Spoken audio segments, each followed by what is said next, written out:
The content of this podcast has not been evaluated by Health Canada or the FDA. It is educational in nature and should not be taken as medical advice. Always consult a qualified medical professional to see if a diet, lifestyle change, or supplement is right for you. Any supplements mentioned are not intended to diagnose, treat, cure, or prevent any disease. Please note that the opinions of the guests or hosts are their own and may not reflect those of Advanced Orthomolecular Research Incorporated.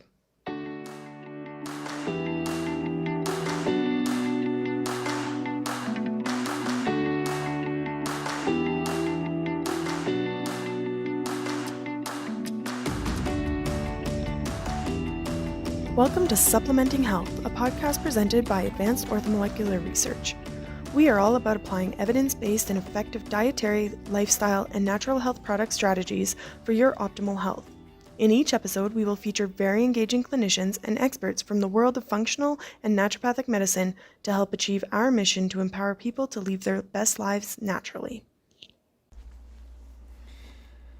Welcome back to Supplementing Health. I'm your host, Dr. Paul Herkel. I'm really excited for our show today. We have Dr. Alex Mailis joining us. We're going to talk about something that is maybe a little bit outside of the nutritional and supplemental box. It's actually talking about the mindset of how do you stick to whatever change that you're going to make. So I'd like to welcome Dr. Alex. He's a colleague of mine. He's a chiropractic doctor. He is a strength and conditioning coach and a life coach. And just an overall phenomenal guy. I think what sticks out to me about Alex is that his bedside manner and the way that his patients love working with him is really therapeutic. So welcome, Alex. Thanks for joining us. Thank you so much for having me.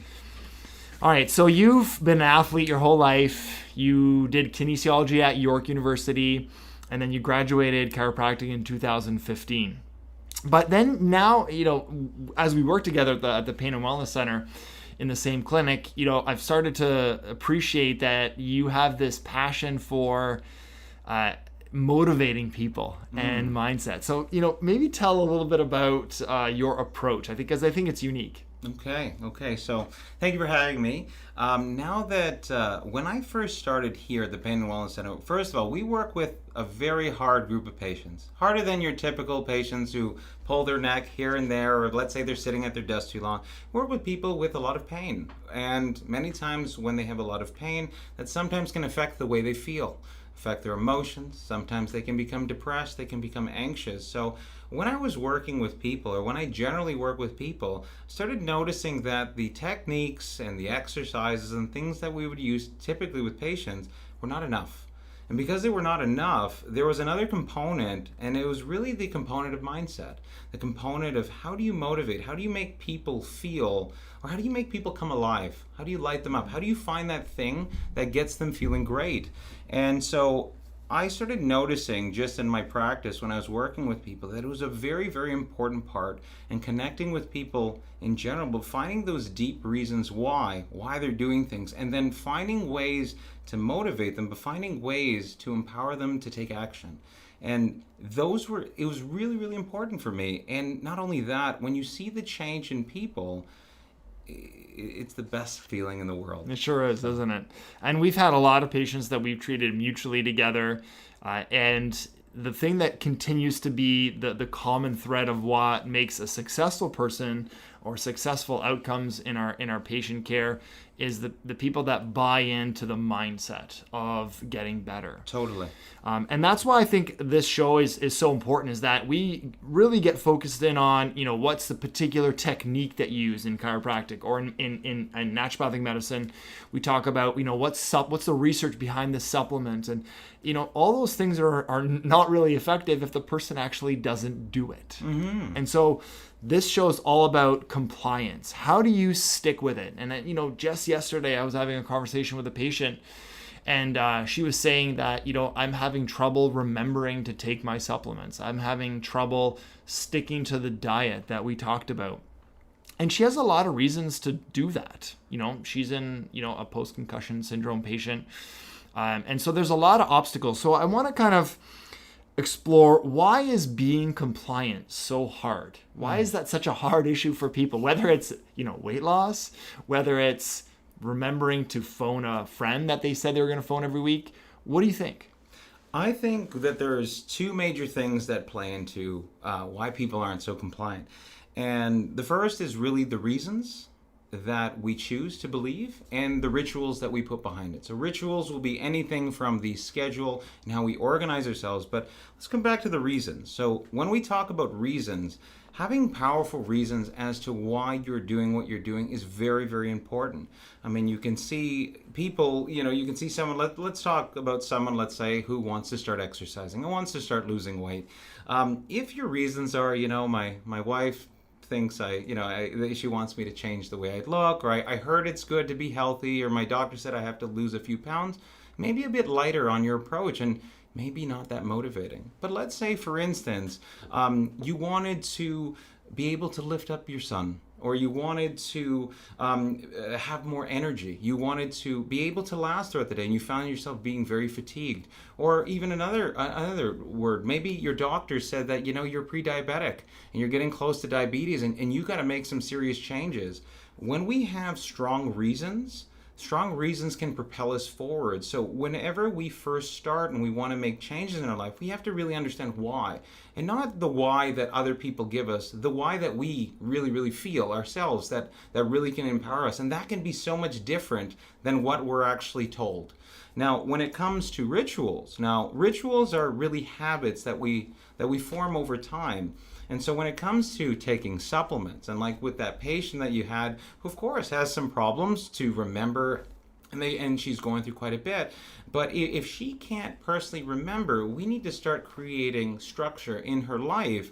So it's not something that she uses her brain to be like, okay, I got to think about when to take this. It's now this supplemental approach or the nutritional approach is kind of built into a system that she doesn't really have to think as much. She just knows that at a certain point in her day, she has it scheduled that she is going to be taking these things. The beauty is that we now have iPhones. We have technology, and we can totally set reminders. We can do certain things that really allow us to take the guesswork, because most of the times we're juggling with so many ideas anyway. So when you actually have things written down, or you have things that are organized in such a good way, it allows you not to have to kind of go to that place just to remember, which makes you more consistent. Yeah, I think that's bang on. There's a lot of people with motivating reasons to one degree or another, but the rituals is something that is the added thing. And when I think of rituals, I think of even human nature is just all about rituals, whether it's a coming of age, whether it's a religious ritual. People are looking at that and saying, why the heck do we have these rituals? But I think it's steeped in human psychology. Totally. Where you actually are putting importance on things with some extra hoops and things like that maybe a person that doesn't understand it might say, why are you doing this extensive pre-bed routine? Well, because that's what it needed initially for you to get to the proper sleep hygiene, because you had trouble falling asleep. And so if you can maybe share with the listeners, what are some, what's an example of an actual practical implication or implementation, I should say, of some of these, let's say, rituals that you've done with some of your clients or with some of your patients to get them to stick to what you're asking them to do? So the first place where I start is I like to start small. I think sometimes, and I see this a lot of the times, where people start and they try to implement way too many things too quick. They go from 0 to hero really fast, and they may do well for the first couple days, maybe a week, but then after something comes up, obviously we have things that happen in our lives, whether we have a stressful occurrence, something suddenly happens, throws us off kilter. We miss a few days or we miss a few things, and then we fall off the map. So it's really about starting first on doing small things consistently. And once those things are done and they start becoming almost be put on autopilot, so to speak, then we can start progressing and adding more. So with my patients, for instance, if we're talking about nutrition or we're talking about exercise, so when it comes to nutrition, I like to add things before I take away. I find it's easier, for instance, to say, let's say, I'll give you an example. Let's say someone likes their burger and their fries, for instance. I may, for them to change their diet completely that may be difficult. But if I want maybe to say, can you add a fish oil? Or can you have a little bit of greens, or can you have a salad with your meal additionally? That's something that I find is a lot easier to take in than to jump and completely change things. Don't get me wrong, we do have people who are type A personalities. You tell them once and they're going to do it, and they're going to do it better than anybody else. But I wish all of us were like that. We're not. No. So another thing, when it comes to, if we're looking even with nutrition, if we're talking about supplementation, like you were saying before, when it comes to your patients having difficulty remembering, the first thing that we start with is we start with one simple supplement. We choose. What I do is I choose. We'll have 2 times. They'll have their morning, they'll start their breakfast, they'll take things with their breakfast, and they'll take things at night with their dinner. I'm trying to use a certain aspect of their day or a place where they normally are going to do something. It's actually, the term is actually called habit stacking. And what that means is that because you're already doing something, you can throw something else in there, so you don't necessarily have to think about it. It's almost ingrained in what you're already doing. Yeah, I've definitely heard of that term, and I say that with my patients all the time. I actually don't use that term, but now I will. Thank you for reminding me of that. So we usually, like when using the example of supplementation, you have to kind of couple it with things that you're already planned in your day. Like, do you eat breakfast? Well, then you're going to take your, certain supplements with your breakfast. Obviously, the more points that you have to do something during the day, the harder it is. Is there a sweet spot that things fall off?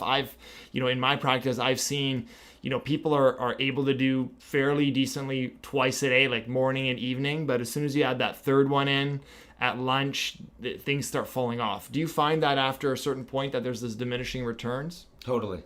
I do. I tend to stick to 2 points in a day just because I find that they're the easiest to stick to.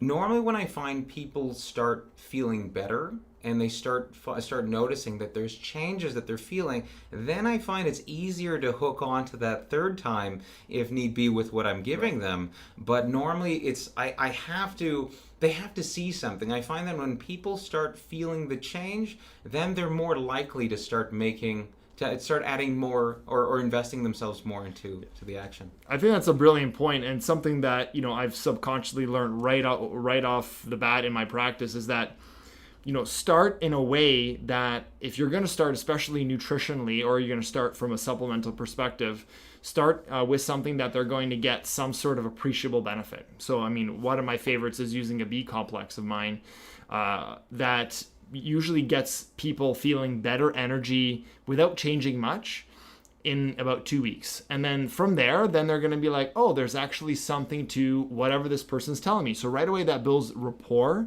that builds the connection with the person. In this case, it would be their naturopathic doctor or their chiropractor, let's say.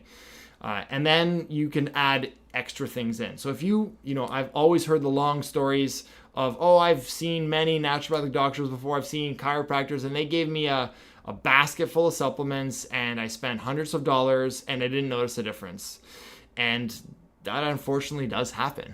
And I think that it doesn't respect human psychology, even though they may benefit from all those things. The timing of it is just they're not able to take it on, especially our patients, right, Alex? Like we have chronic pain patients that are just not able to take on more than a couple things at one time, right? Totally. And especially with those patients, what we do find is it's the slow, less is more. And I find that whenever at least for me in the beginning of practice, when I would try and do too much too soon, I would not be very effective. And I found that, you really have to understand who's in front of you. You have to understand what the person's willing to do. You have to, and over time, you start kind of feeling that with your patients, or you start kind of having that, but you can also have that discussion with them as well. And I find that when people do come in, especially with chronic pain patients, the tendency is that because they're doing something different, they get excited, they want to do something, but then we also have to respect how much do they actually do. Are these people, for the first time they're coming for treatment, let's say they don't do much at home or they do very little, and now you're asking them to do 5 things when maybe 5 things is what they do in their whole day. That's right. So, they haven't done that in years, maybe. Yeah. So it's very important to kind of understand that part, understand where they're at, and even, if you start with less, you can always add more. When you go with a lot, sometimes if you start with too much, if someone is not very happy with how things are going, it's going to be hard to backtrack. Yeah. So I think just for the listeners, a good point to start with is takeaway is start with what's achievable. Yeah. So start with maybe 1 or 2 things. So if you're going to start a new exercise regime or you're going to start a new supplement plan, start with 1 or 2 things. And I would say, with my patients, I usually follow that. On first visit, they usually get something, definitely diet, whether it's another lifestyle intervention, but we try to keep it to 2 kind of things, and then, maybe 1 or 2 supplements. And then people can kind of build that routine and they're able to add more. So do you have any other particular kind of like how to get people started tips in terms of kind of creating these new habits? I know you and I talked about before the show about how there's a lot of misinformation thrown around about habits and building that. Ultimately, we want to build a habit of a person, doing an exercise or taking supplements in general. And then once the habit's formed, you can continue to stack that habit. What are some of the, the misinformation out there that's on habits, and what are the things that people can do to actually leverage the psychology of building a habit? Okay. Well, there's actually a lot, and you see it especially now in the age of social media.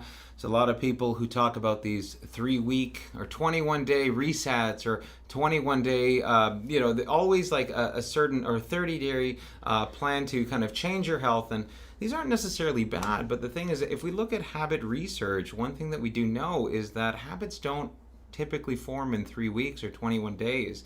I mean, there's some research that has looked at as little as a week to up to 200 days or 250 days, and they find the sweet spot for habit formations around 66 days. So it's around a little over 2 months. So we have to keep with it for a while to get the benefit. So one thing that I do find in general where people have issues kind of keeping with things is the fact that, like we were saying before, is they take on too much too quick. And then after, when things start falling away, they fail, or they feel a certain level of fail, and they completely let it go. Another thing as well is, if we don't have a plan, if we just go and take something, I mean, if you're coming to see a practitioner, typically they have a plan. But if let's say you just go into the store and you're picking up a supplement, you're just doing it just to do it. Maybe you read a few things. So having an understanding, and this kind of goes back again to the reasons as well. If you have reasons for doing things, it makes things a lot stronger. Lastly, I think a big part is like once you kind of know your reasons and once you have everything kind of set, now it's about how do you make it into a routine? How do you plan it into your schedule? How do you plan it into your life so you can be successful? I think one thing that I do find a lot is that one of the mantras and one of the things that I live by, especially with patients or even with my coaching clients, is the fact is, how do I put people in successful positions? How do we put them there? And it's really about knowing your patient and taking your time and really kind of understanding what you can do with them. If we go slowly and we choose things appropriately and they feel success, chances are the next time you bring something in, or in my case, the next time I add an exercise or add a task for someone, they're more likely to do it. Mm-hmm. So it's always about how do we position people to feel like they can do these things, and when they do them over and over, they start building resilience. Yeah, absolutely. There's a whole psychology of doing something successfully, and I think that as a life coach, and you've obviously translated that just based on your personality to your work as a chiropractor, which is absolutely invaluable. So we started with the first takeaways being start simple and achievable. Mm-hmm. I think the second takeaway, based on what you just said, which I totally agree with, is have a plan. Mm-hmm. And that's where I think you can have a plan yourself, and People that are self-starters can do that. If you can look up anything online nowadays. Like if you wanted, you could look up online back exercises if you had back pain or information about a supplement. But there is something that is another level that enhances compliance is when you see a professional and they actually share with you why you need to do this. So that's actually point number 3 as well in my book is, number 1, have a plan. So let's say use the supplement example. I want you to do this particular probiotic. It has to be done 3 times a day because that's the evidence-based dose. It's not useful taking it once a day, even though that's maybe what you heard from your friend or that's what it says on the label. So having a plan when to take it, but then also having the insight of being like, this probiotic is necessary because you just took antibiotics. Okay, now I'm motivated to do that, right? Because now I know why I'm taking it. You have those reasons. Right? Yeah, and there's also, I think, as part of the plan, there's a duration that should be added too. Because if somebody's like, okay, take this vitamin C twice a day forever, like, Of course. People psychologically feel a little bit more compliant when they're like, no, this is going to last a month, 2 months, right? Totally. One thing I'd also add is the idea that it's not just so we do have plans which are very important, but if we can go a little bit further, we need accountability as well. And I think something that sometimes gets lost is that, listen, we can have reasons, we can be organized, but sometimes if we find that we're not being successful or there isn't enough, of course, seeing a provider, seeing whether it's a naturopath, a chiropractor, seeing a health professional, let's create some accountability checkpoints. Let's create aspects that hold you accountable to the actions that you want. Sometimes what people do is they get a workout partner. They get someone so they can work out with, so they can say, hey, if I don't feel it, I'm going to get help. Or people jump on and they start doing a diet together so they can help each other. But the thing is that we may sometimes just need someone to be like, you know what, I'm going to check up on you in a week or on the next appointment. We're going to be talking about this. So I'd like to see you in a week. And just by the nature of, let's say, someone being like, I don't know if I want to take this today, but they know that they're going to be asked about it, that changes the game. It does. And that's just psychology. Anybody that's done anything in a team sport will know that when you do things together, it's a lot easier to do it. I remember I played volleyball when I was younger, and I also did track and field. I did, javelin and discus. And I remember I used to loathe going to those individual practices because I didn't have that, connection with my teammates, and that there's motivation to that. And so, if you are going to do a diet or change in the way that you're eating or an exercise plan, it would make a lot more sense if you did it in combination with people. And I think that's why group classes and group sessions, and now even online, like these closed support groups that are on Facebook that are kind of part of it, they're very successful because you have a group of people that are doing the same thing. Totally. You have that kind of, I have a sense of belonging, and then you have that compliance built in. Totally. And people feel that they're not alone. They feel that there's someone there. And, it's so important, obvious, but the only thing I can say is make sure if you're choosing a group or you're working with people, you got to choose the right people. Because sometimes if we have people who we're working with who, let's say, are not as dialed in, they may be the weight on your ankle that may not be allowing you to progress. That's a good point. Yeah, for sure. And there are some cases, Alex, that, let's say, you give a prescription of exercises that's personalized to you, or if I give a supplement suggestion and dose recommendations, you can't have anybody over your shoulder looking at you. You're gonna have to just put in the time and be like, it might be the silly little retraction exercise that you think is kind of silly, but it's absolutely essential. So let's kind of give the listeners some very practical suggestions, and we'll use the example of supplementation because I know you do a lot of supplementation. Yeah. So the first thing I'll ask you is, how do you stay compliant with you, particularly your diet? I know that you're very focused on your diet with you and your wife. Tell me how you can be compliant. So first thing is I truly believe in the things that I'm doing. So naturally, I'm in a health space. So I'm around a lot of health. I talk and I preach about these things. So it's something that I regularly pops up in my life. So when we talk about things, another thing as well is with my wife. My wife is also, she loves health too, and so we work together. So she is kind of my support, but at the same time, we do things regularly together, which keeps me accountable as well.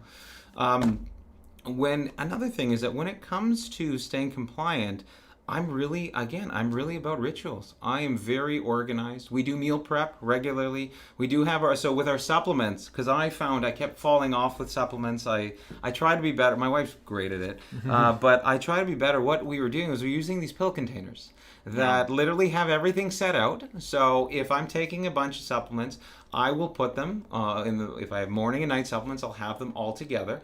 And what that does, it takes away one of the steps, which is going into each bottle and taking one, which also detracts from taking them. So making less steps for doing a behavior actually makes the probability of that behavior happen so much easier.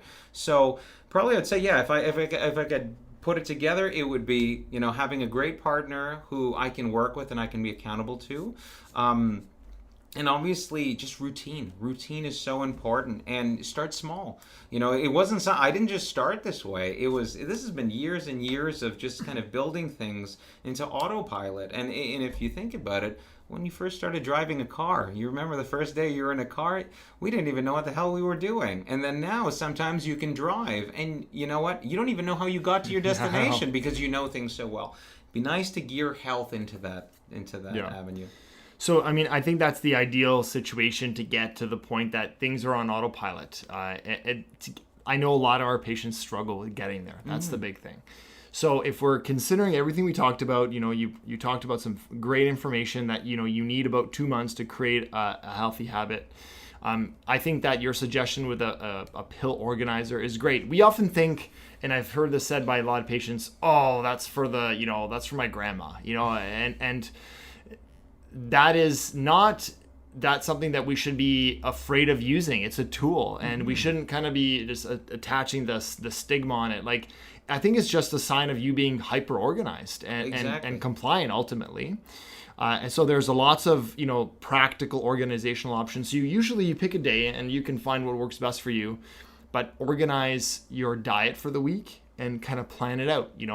People have had the little blackboards or the little whiteboards, but they'll do the same for their supplements, and they'll take a couple minutes, put everything in the right bottles, and now you're set for the week.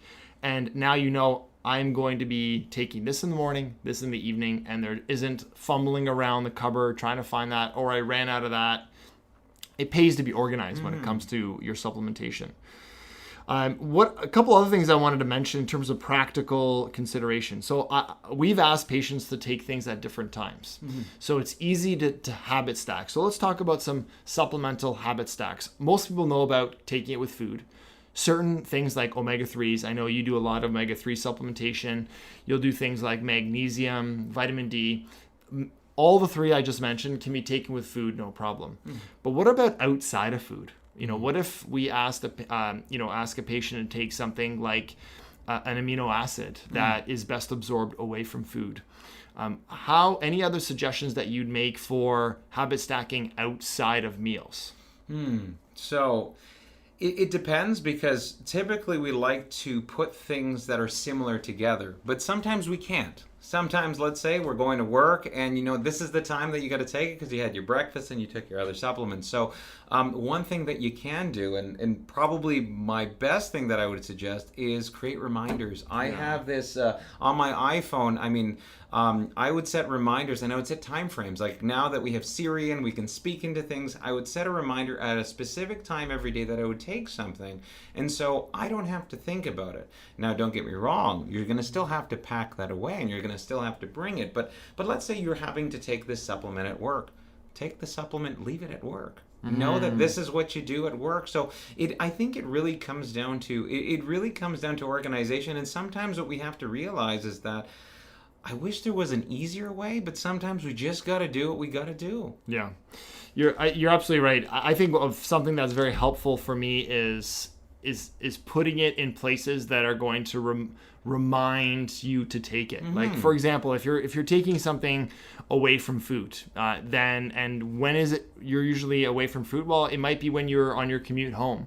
So I have a bottle of magnesium in my car that I know that, at that 3 or 4, if I was coming home at that time, I'm able to take it. It's just a smart idea. I Just- never even thought about that. That's really good. Yeah. And magnesium, unlike something like probiotics, which have to be refrigerated, magnesium is pretty temperature stable. Yeah. Another one that people use all the time is doing it by their either bedside table if they take it before bed, or in their bathroom. And that will give you the cue that, oh, I'm brushing my teeth, I can have a little bit of water, also take my something I want to maybe take before my meal to get better absorption. Let's say a lot of herbs, minerals, and amino acids are better taken away from food. So that's a way that you can kind of remind yourself there. And then finally, I think you touched on this, is make it easy for yourself. So many people have their supplements in the highest corner of their shelf because that's the overflow. Of course. And it's hard to find those things. It's hard to access it. Not everybody wants to have it on their cupboard. On their counter. But I have to say, in my family, when we're learning a new supplement routine, like my wife or I, we'll have it for a week or two on the counter in a basket, just to remind us there, because that's where it's like top of mind. Then we just recently reorganized things that it's the first drawer that you pull out. It's right there by your hands, obviously making sure everything's child safe. But there are certain practical things you can do to make sure that you're removing the obstacles. Assuming you have started simple, it's achievable, you have a plan, you know how to take it, and you have good reasons. These are just the practical things. So I think that's like the fourth takeaway point. Do you want to add to anything that I mentioned? I love that. If anything, the fact of putting things in places, it's interesting now that you bring that up. We also do that at home. I didn't think about that at the time, but we actually do the same, is that we put things that are in front of us, or things that we're trying to do, we try and see them more regularly.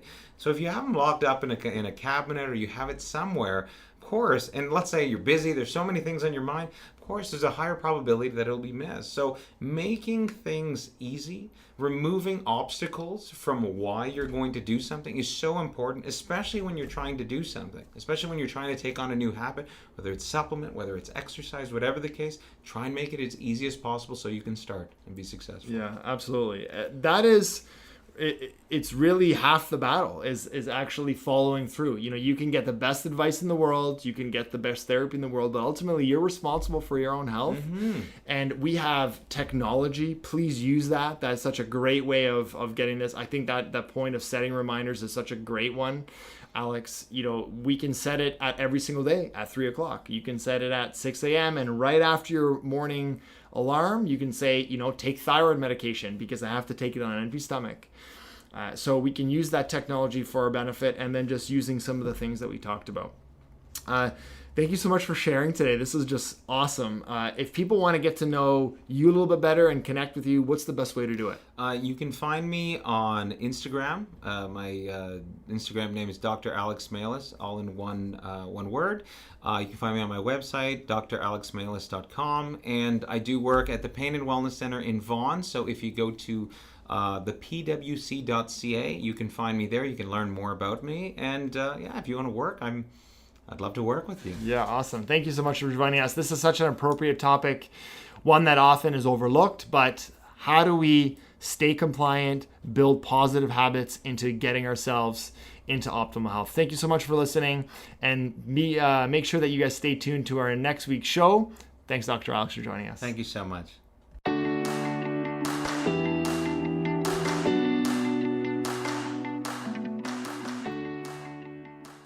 Thank you for listening today. For information about our guests, past shows, and future topics, please visit aor.ca/podcast. Do you have a topic that you want us to cover? We invite you to engage with us on social media to request future topics, or email us at marketing@aor.ca. We hope you tune in again next week to learn more about supplementing your health.